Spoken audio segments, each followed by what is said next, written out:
یو ضروري خبره دا چې انشاء چې کوم ملمانه راغلي د هلکانو له دا انعامونه ورکړي په حفظ کې موږ سره اولنی پوزیشن چې کوم دی هغه سدیس اخیستی دی سدیس چې دا ولد عزیز الرحمن او دا د عزیز الرحمن زوی دی سدیس راشه او خپل انعام واخلي دی خو وړو دی خو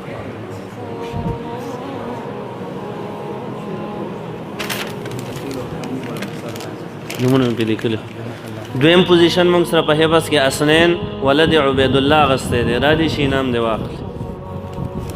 یو اسنین بېلوی کم دریم پوزیشن کې موږ سره دوه کسان دي یو دی صلاح الدین ولد عزیز صلاح الدین چې زوی نه پلار دی راځي او دویم دی عبدالصمد ولد خطاب ګل عبدالصمد ولد خطاب ګل دا د حفظ کلاسو او په ناظره کې موږ سره پهلنی پوزیشن د احسان قاری صاحب په کلاس کې ارسلان ولد نوررحمان اغستی ارسلان دویم پوزیشن اغستی دی زیشان ولد واحد گل زیشان ولد واحد گل دریم پوزیشن موږ سره اغستی دی زکریا ولد علی رحمان زکریا ولد علی رحمان دی الکانو ته پتم نشته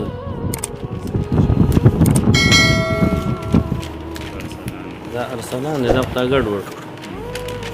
بس ورې دا ارسلان نه ورکړه ها تا سره چا دی زیشان دی ارسلان نه دا ورکړه زکریا ولد علی رحمان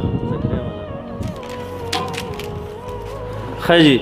د قاعدې چې په دې کې ناظري والا هم دی دریم نمبر کلاس کې دې کې پهلنی پوزیشن شهاب ولد فضل الرحمن اغست شهاب ولد فضل الرحمن دویم پوزیشن اغستی دی سرمد ولد زیرخان سرمد نشته زیرخان ترش او دریم پوزیشن اغستی دی عباس ولد ظاهر شاه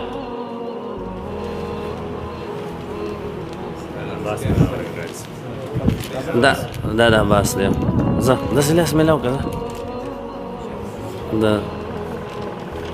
سرمد دا بس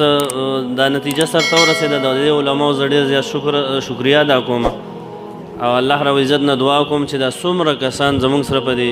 ختم کې شریک شوي دي الله دې د ټولو دا نیکۍ په خپل دربار کې قبول او منظوري کړي موږ ډېر کمزوري یو